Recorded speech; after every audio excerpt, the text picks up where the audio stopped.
Hello friends, Jim here in Science Talk. Hey, time to discuss the Atlantic Multidecadal Oscillation. So what is the AMO? The AMO is a climate cycle that affects sea surface temperatures of the North Atlantic Ocean based on different modes of multidecadal timescales. While there's some support for this mode in models and in historical observation, controversy exists with regard to its amplitude and in particular the attribution of sea surface temperature change to natural or anthropogenic causes, especially in tropical Atlantic areas important for hurricane development. The AMO is also connected with shifts in hurricane activity, rainfall patterns, and intensity changes in fish populations. So in the previous indices that we had examined, a lot of the typical variables that would be looking to calculate that be pretty much the air pressure temperature, as well as air pressure temperature as sea level locations, sea level pressure. So air pressure temperature up and down vertically in the column, as well as sea level pressure, maybe as well as the air temperatures, and then precipitation patterns. Here, it's looking at sea surface temperatures is what is going to be the primary parameter in determining positive or negative phase of the AMO. The AMO was identified by Schlesinger and Ramankuti in 1994. The AMO signal is usually defined from the patterns of sea surface temperature variability in the North Atlantic once any linear trend has been removed. This detrending is intended to remove the influence of greenhouse gas-induced warming. However, if the global warming signal is significantly nonlinear in time, i.e. not just a smooth linear increase, variations in the force signal will leak into the AMO definition. Consequently, correlations with the AMO index may mask the effects of global warming. Basically, what they're saying is they try to remove the global warming signal, but if the signal is not linear, if it is if the signal is non-linear, then removing it totally from the analysis will be made difficult, and thus any indications, any conclusions may be in error because it may be including the effects of global warming. In other words, you have not accounted for all of the global warming signal. So it makes the analysis more difficult. And to be quite honest, now when we look at the predictions of the sea level rise from melting of the land glaciers and the CO2 levels, it's not a linear increase. It's going to be starting to go exponential.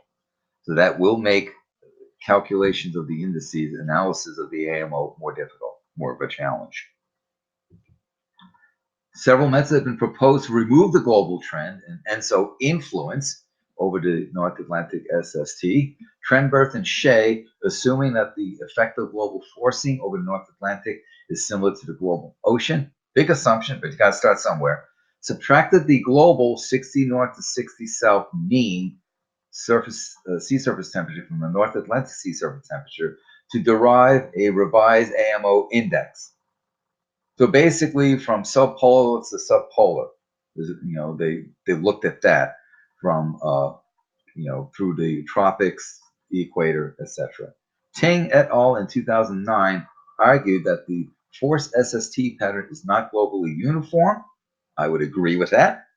They separated the forced and internally generated variability using signal to noise maximizing EOF. What is EOF? EOF is empirical orthogonal function analysis.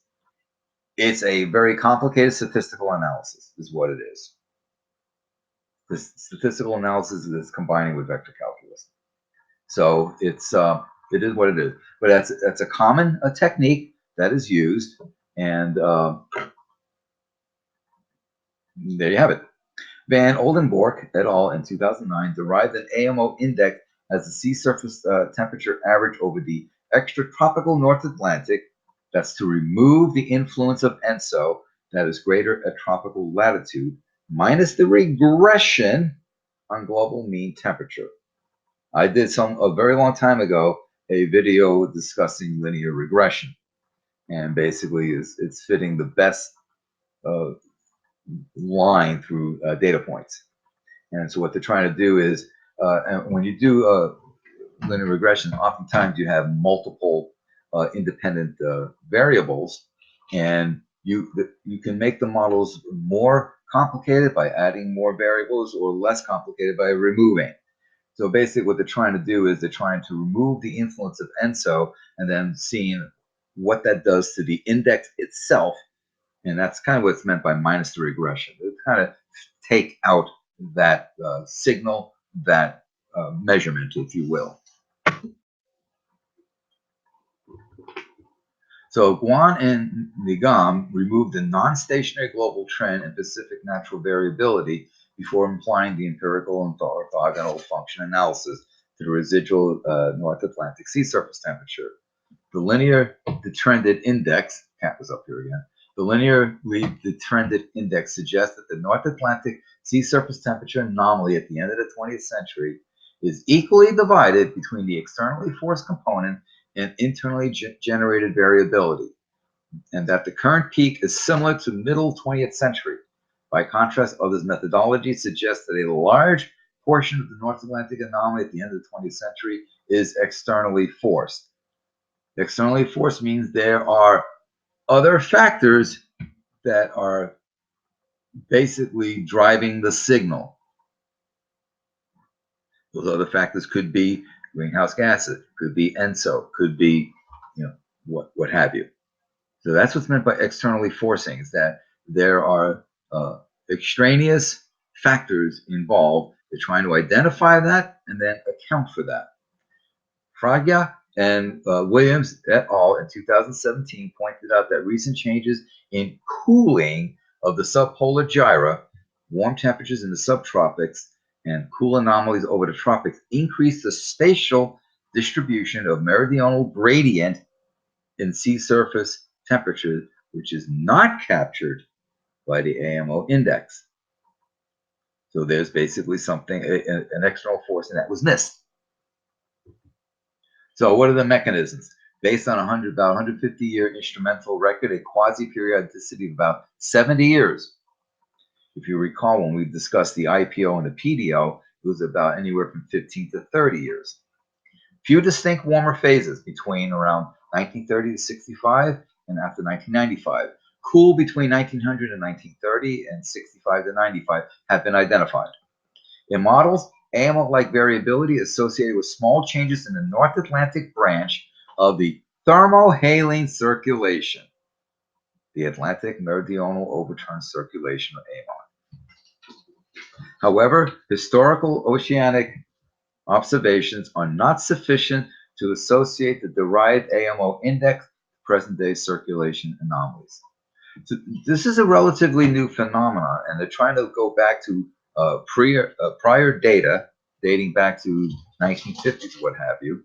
And that sound that you hear is the cat batting something around. She's got a toy. She's happy. Whatever. So this is relatively new. So they're still trying to understand this and trying to improve the calculations, improve getting a handle on the physics. So this is like everything else. It's a work in progress. Models and observations indicate that changes in atmospheric circulation, which induce changes in cloud, atmospheric dust, and surface heat flux, are largely responsible for the tropical portion of the AMO. The AMO is important for how external forces are linked with North Atlantic SSTs, sea surface temperatures. What about climate impact worldwide? The AMO is correlated to air temperatures and rainfall over much of the Northern Hemisphere, in particular the summer climate in North America and Europe. Excuse me. And then couple that with the NAO and the AO. Of course, the NAO and the AO are more pronounced. At least we see the effects more so in the winter months. So now it may be that the NAO and AO take a back seat to the AMO during summertime. That remains to be seen, but that would be my speculation here. Changes in atmospheric circulation, the AMO can also modulate spring snowfall over the Alps and glaciers mass variability. Rainfall patterns are affected in northeastern Brazilian and the African Sahel. The African Sahel is basically a desert region. It is also associated with changes in the frequency of North American droughts and is reflected in the frequency of severe Atlantic hurricane activity. Recent research suggests that the AMO is related to the past occurrence of major droughts in the U.S. Midwest and the Southwest. When the AMO is in its warm phase, these droughts tend to be more frequent or prolonged. Two of the most severe droughts of the 20th century occurred during the positive AMO between 1925 and 65, the Dust Bowl of the 30s, and the 50s drought. Florida and the Pacific Northwest tend to be the opposite. Warm AMO, more rainfall. Climate models suggest that a warm phase of the AMO strengthens the summer rainfall over India and the Sahel and the North Atlantic tropical cyclone activity. Paleoclimatologic studies have confirmed this pattern. Increased rainfall in AMO warm phase, decrease in cold phase for the Sahel, over the past 3,000 years. Relation to the hurricanes in the Atlantic. 2008 study correlated the Atlantic multidecadal mode, the AMM, with the HERDAT data, it's satellite data, and other data. Noted a positive linear trend for minor hurricanes, the Cat 1 and 2, but removed when the authors adjusted their model for undercounted storms and stated if there is an increase in hurricane activity connected to a greenhouse gas induced global warming, it is currently obscured by the 60-year quasi-periodic cycle. With full consideration of meteorological science, the number of tropical storms that can mature into severe hurricanes is much greater during the warm phases of the AMO than during cool phases, at least twice as many. The AMO is reflected in the frequency of severe Atlantic hurricanes. Based on the typical duration of negative and positive phases of the AMO, the current warm regime is expected to persist at least until 2015 and possibly as late as 2035. Okay? This paper came out in like 2012. Enfield et al. Assume a peak around 2020. So we're coming up to it, if Enfield et al. Are correct. Since 95, there have been 9 Atlantic hurricane seasons considered extremely active by the ACE, the Accumulated Cyclone Energy. And you see the listing of the years there, 95, 96, 98, 99, 2003, 4, 5, 10, and 2017. Periodicity and prediction of AMO shifts. There are only about 130 to 150 years of data based on instrument data. Okay? So the projections, trying to go back as many years as indicated here. Where was it? Yeah, back to 1851 is just trying to look at the instrument data that was collected from that time.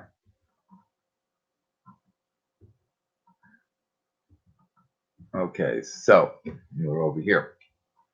With the aid of multi-century proxy reconstruction, right, and I've discussed what's meant by proxy reconstruction, is you take actual data and then knowing the relationship between whatever that parameter is and what you're trying to estimate, you create a proxy reconstruction. For example, knowing the concentration of CO2 at a particular point in time, you can, along with other, isotopic fractionation estimates, you can create a proxy temperature, reconstruct the temperature. So using that, they seem to indicate a longer period of 424 years was used by Enfield and Sid Serrano in 2010 as an illustration of an approach as described in their paper called The Probabilistic Projection of Climate Risk. Their histogram of zero crossing interval from set of 5 resampled smooth version of Gray et al. 2004 index together with maximum likelihood estimate gamma distribution fit to the histogram show that the largest frequency of regime interval is around 10 to 20 years. The cumulative probability for all intervals 20 years or less is about 70%. Basically, they just mention a bunch of fancy statistical analytical tools, and they're basically saying, oh, we're having cumulative possibility for all intervals 20 years or less. They're trying to find a cycle, basically. What's the length of the cycle? What's the strength of it? And in essence, it's weak right now. It's about 70%, not the strongest.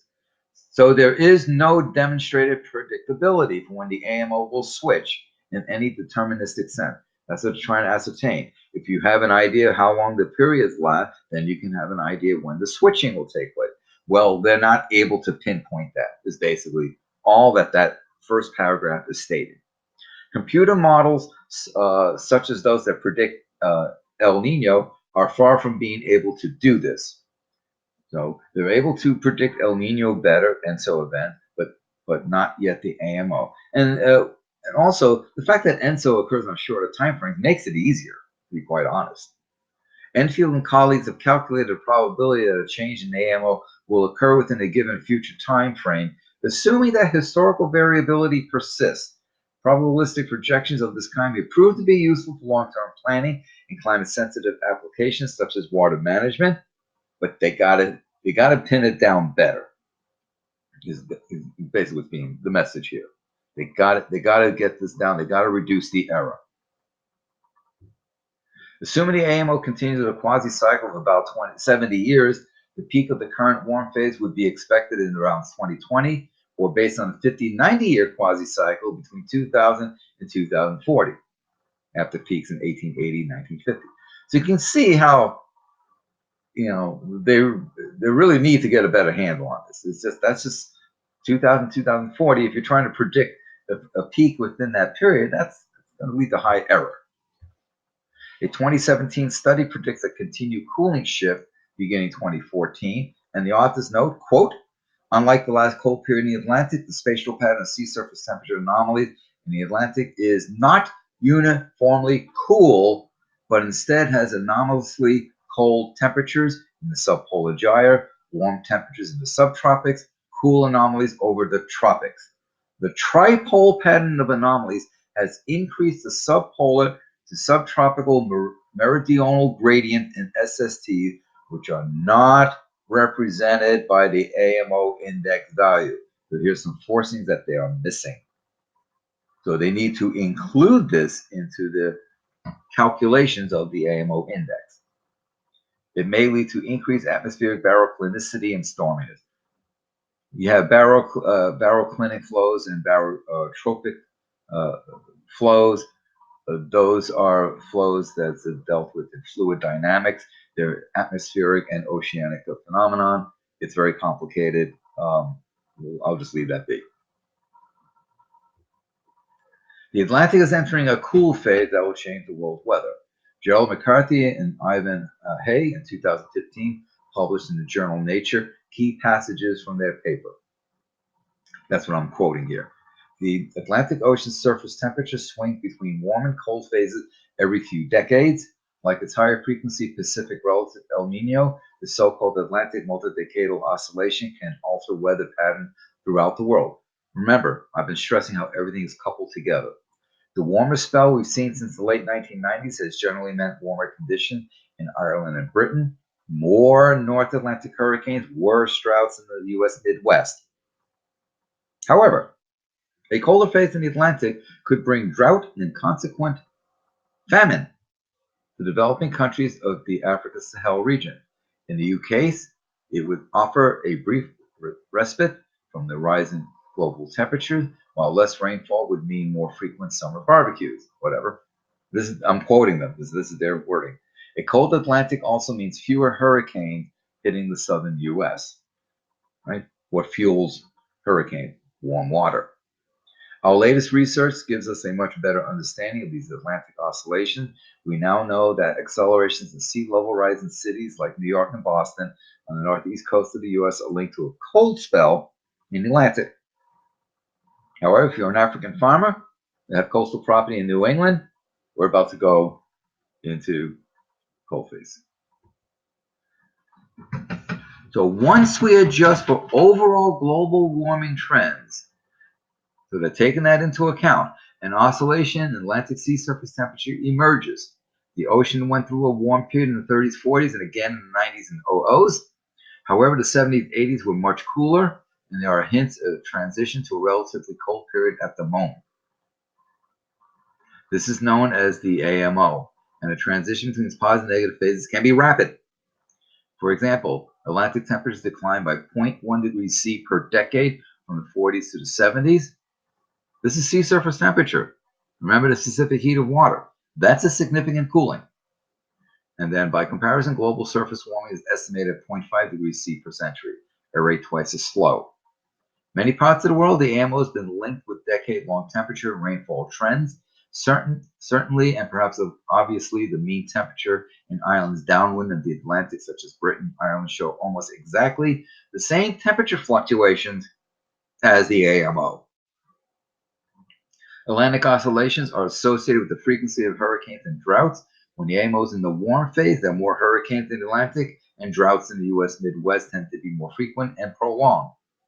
In the Pacific Northwest, a positive AMO leads to more rainfall.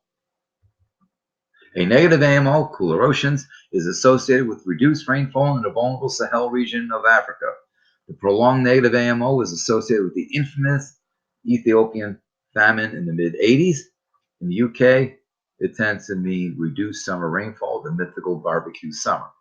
Because the AMO influences a range of climate conditions in different parts of the world, it is important that the mechanisms driving it are properly understood.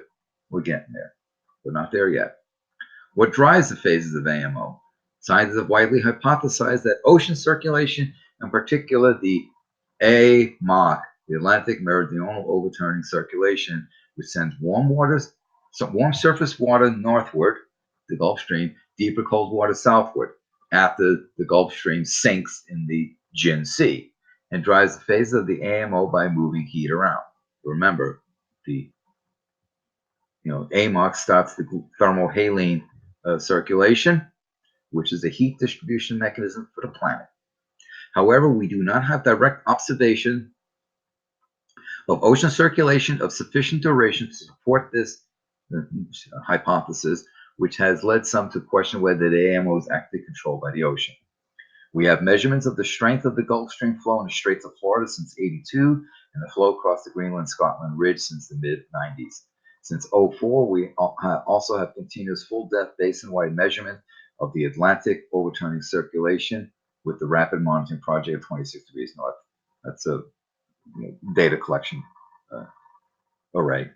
However, none of these records are long enough to directly link ocean circulation with the decadal climate variations such as AMO. Sea level measurements from tide gauges, on the other hand, extend back more than 100 years in places dating back. Many studies dating back to 1938 have used this data to study variations in ocean circulation. In our latest research, we were able to show that difference in sea level along the U.S. coast, East Coast, provide a measure of the strength of ocean circulation. Sea level fluctuations from Florida to Boston can be divided by Cape Hatteras, where the Gulf Stream leaves the coast to flow eastward, kind of kicks away from a tight coastal flow. The difference, south minus north, is representative of ocean circulation, and more circulation means more heat is transported. Remember, if the AMOC slows down, so does the Gulf Stream. You got to keep that in mind. And the question now is, that happens, how does that affect AMO? By comparing our sea level index against the AMO index, we were able to provide, for the first time, observational evidence of the widely hypothesized link between ocean circulation and the AMO. Our results show that ocean circulation responds to the first mode of Atlantic atmospheric forcing, the North Atlantic Oscillation, through circulation changes between the subtropical and subpolar gyres. It's called the intergyra region. This, a major influence on the wind pattern and the heat transfer between the atmosphere and ocean. The observations that we do have of the Atlantic overturning circulation over the past 10 years show that it is declining. I've discussed that with you in previous videos. As a result, we expect the AMO is moving to a negative colder surface waters phase. This is consistent with observations of temperature in the North Atlantic. Okay, so here's the AMO index. Okay, so here's the warm phase, right? Now, and here's the cool phase. So it looks like if you look right here at the end, okay, right about 2016. So this looks like the first indication of entering a cool phase after coming out of a warm phase. So that's the AMO index according to the methodology proposed by Van Oldenboer and et al. Looking at the years from 1880 to 2018. The AMO, okay, yep. And the black line is 121-month smoothing. That's a 10-year smoothing. So here's the source for that graph. That link is right there. Okay, that website, that URL. This is just a little cleaned up. It's showing the same thing, going to 1860 to about the same time period, probably about 2015 or so. And again, it's basically in agreement with the previous graph. Right? It's about 1940 or so. This cursor, right, going in there. So this is roughly in agreement there. This is using a 12-month moving average.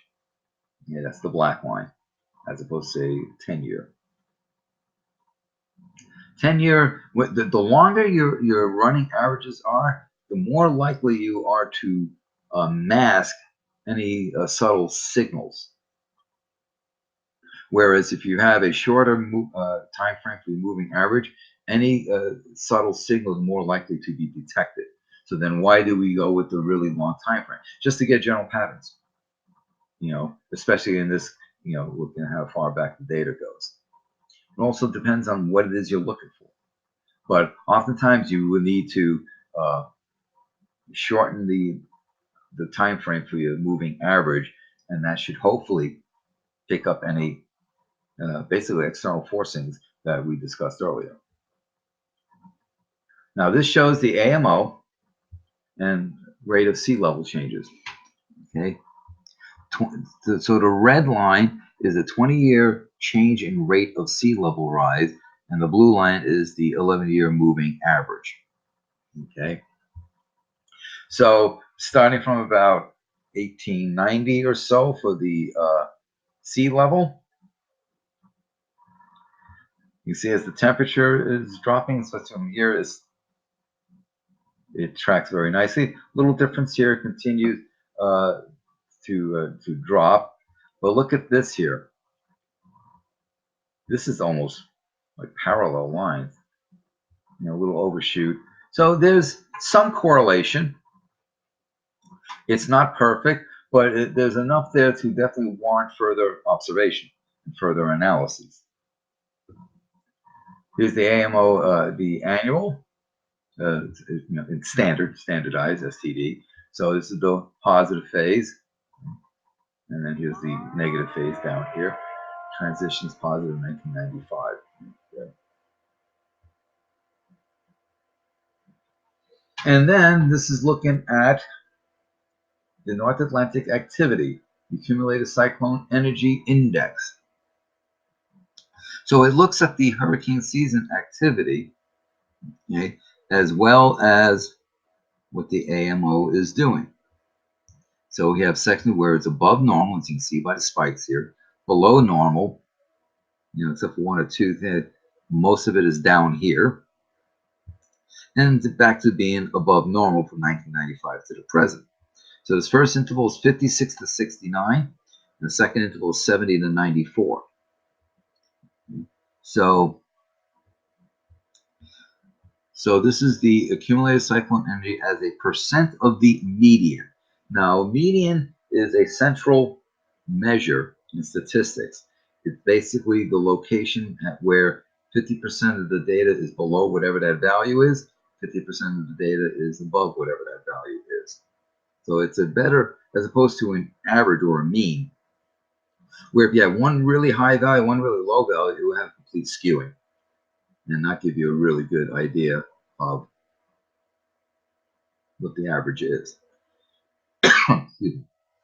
So this reflects the combined intensity and duration of tropical storms and hurricanes. So the yellow is near normal. This is above average. This is below average.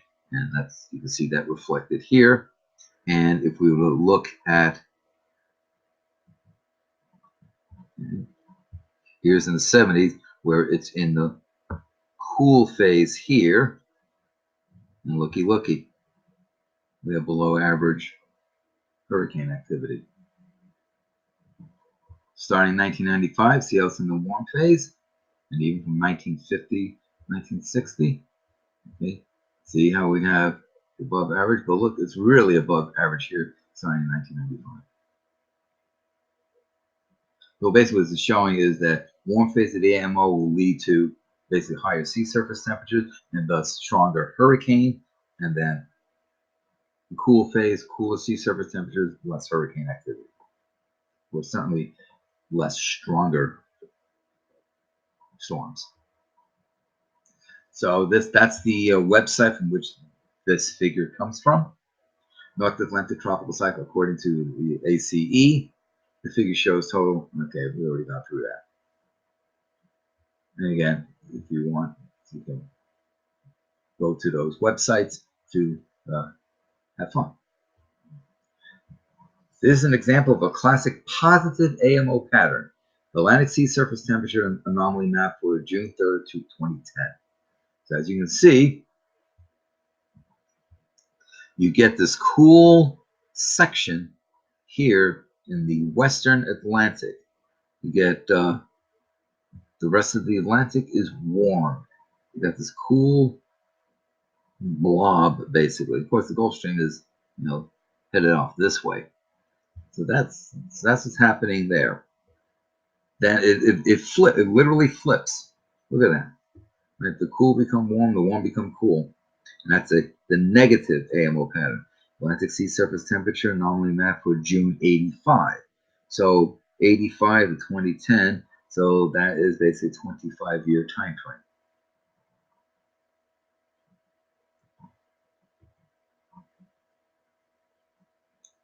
Climate patterns influencing the Atlantic hurricane season strength. So here we have the AMO on this side, and then we have ENSO on this side.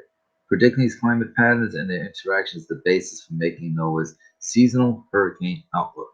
So when we have warmer ocean, right, warmer ocean, okay, right, we see the stronger, wetter West African monsoon. So you have a possible combination. You can have warmer ocean with La Nina. You can have warmer oceans with El Nino. You can have cooler oceans with La Nina, cooler oceans with El Nino. Right? Remember, these are shorter cycles, be based on years versus decades. So what happens when you do that? AMO historically has opposite impact between the Pacific and Atlantic hurricane basin. Warm AMO phase is historically associated with more hurricane activity in the Atlantic basin and reduced activity in central and eastern North Pacific. Cool AMO phase is historically associated with reduced hurricane activity. I thought spell check would have caught that. Anyway, so it is historically associated with reduced hurricane activity in the Atlantic basin, increased activity in the central eastern Pacific, North Pacific. So summary, the AMO is hypothesized to be linked to the NAO and thus indirectly to the AO, given that the NAO and AO are closely linked. AMO is also hypothesized to be linked to ENSO and PDO. PDO and IPO may be linked. I think they're kind of one and the same. IPO is like a subset of PDO. In essence, all these major oscillation systems that were discussed are thought to be linked in some manner. This is usually through atmospheric coupling, forcing, for example, Hadley cells, Ferrel cells, and so forth. The oceans and atmosphere are considered to be a coupled system. They are both fluids, which is not the same as liquids, governed by fluid dynamics. The only difference is in the viscosity, which is measured internal friction, and density of the fluids. Gyrus cyclones are rotating systems found in the oceans and atmosphere, respectively. They will be convergence and divergence, but don't forget you have anticyclones. There will be convergence and divergence, updraft, downdraft, upwelling, downwelling, outflow, inflow. It is these systems that govern weather. These systems are being impacted by anthropogenic warming, which will in turn affect altered climate on a much shorter time scale. So basically, this is, I mean, I'm still going to do a video on the Arctic dipole. That's going to be a short video. But this is kind of, I'm trying to pull together all these videos, kind of a short summary as to what's going on. So let me back up to these two. This shows you the flipping between the positive and the negative and the impact that will have. Then couple that with the NAO and the AO, and you can get an idea of how weather patterns are impacted. And then this will, high activity area, low activity area, right? La Nina get more hurricane, El Nino fewer hurricanes. You can see the difference here. That's generally speaking, but then what this is doing, what phase this is in, will also determine the frequency of the hurricanes as well as their strength. And I included some URLs I thought would be interesting. A lot of the discussion that I presented here comes from this website, The Conversation, the Atlantic is entering cool phase ocean. So that's the feature paper that a lot of the verbiage description was based on. Then I just got some, other, looking at decadal patterns here, Science Direct, Earth and Planetary Sciences, Atlantic Multidecadal Oscillation. It's a URL with a discussion page, basically. This one here, Nature Articles, nature.com. This really interesting paper with some excellent diagram showing some of the interconnections, linkages mentioned in the previous slide. It is lengthy, but it's definitely worth the time. It's a really good, excellent paper. I do highly recommend it. This is some example of telecommunications, telelinkages. You have example, if you look here, you can see that this is, here's Florida, so this is North America. Here's the Pacific, right? Here's the Isthmus of Panama, South America, Africa. Here's the Atlantic Ocean. You got the Pacific Ocean here. NAC is weaker.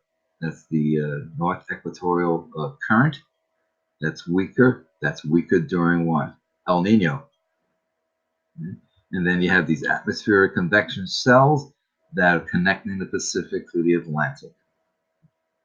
Okay, ITCZ, warmer oceanic conditions. And that will help, basically drives it. Everything's connected: air, atmosphere, ocean basin, ocean basin. Of course, the atmosphere is always connected all around. So everything's driving everything else. Then you add in what the humans are doing, and that's going to it changes the temperature. That will change the pressure regime. That then cascades into changing how the ocean and the atmospheres themselves respond. Right. This is a diagram of the linkage between the Atlantic and North Pacific. Anomalous warm North Atlantic, cold South Atlantic leads to weak Hadley cell in the northern hemisphere, and strong Hadley cell in the southern hemisphere, resulting in a northward displacement of the ITCZ. Not only Atlantic, but in the Pacific. The weakened Hadley cell leads to a positive WSCA, which is wind stress curl anomaly. Remember I mentioned one of my earlier videos and talked about the vector multiplication? That's a curl. When you get that, when you're crossing like that, you get a curl. Curl, sort of think of it as a direction in the rotation. The NAC is weakened and southward migrating because the meridional pressure gradient is reduced and associated with reduced sea surface height in the weakened North Pacific subtropical gyre. I hope you found these videos on the oscillatory systems informative and interesting. I know it can be really complicated at times, but I do hope you found it worth the time, worth the while to go through these. And I hope you get a better sense of how these things work, what they are, how they're all how they are tied together, coupled together, and how they will affect weather. So climate scientists, they do account for these things. They do subtract out those, any global signals to understand better, the NAO, the IPO, etc. But then as part of their analysis, now saying, okay, what is the effect of what human activity is doing to this? And then they look at that model. So first they subtract out the global warming to just understand these systems, and then they say, let's add back in the global warming to see what will happen. And one of the things we're seeing is that we're getting kind of more sloppy flow in the jet stream. It's like the weakened AO going to the negative phase, bringing the polar vortex dips down. The pressure gradient is not as strong, is not as well defined. So storms don't move as quickly as they used to. They kind of languish more so. So if you've got a low pressure system dumping rain, it's going to stay there longer, keep dumping rain. So this is all related to, you don't have as great a temperature gradient. You don't have great temperature gradient, you don't have a great pressure gradient. That's going to affect the flow. So everything is connected, and humans are definitely throwing several wrenches into the works. So I thank you for sticking with me throughout this whole series. I hope you found this informative. And I got one more to do. It'll be a quick video on the Arctic dipole, and then I've got videos. I'm preparing videos on plastics and on other things related to climate and some paleontology. So stay tuned. I'm glad I have a working computer system now. Now I've got to get my ass in gear and start editing these videos. Thank you for your time, and I appreciate your continued support. Hey folks, this is Jim here reminding you to please subscribe to my channel and please share my videos with others. Also remember to click the bell so that you know when I drop in a new video. I also ask that you please consider becoming a patron of my channel and support the work that I do by going to patreon.com/Science Talk with Jim Massa, each word separated by an underscore, and becoming a patron. It's asking for as little as $3 a month, cost of a cup of coffee, to support the work I do and keep my informative videos coming your way. Thank you for your support.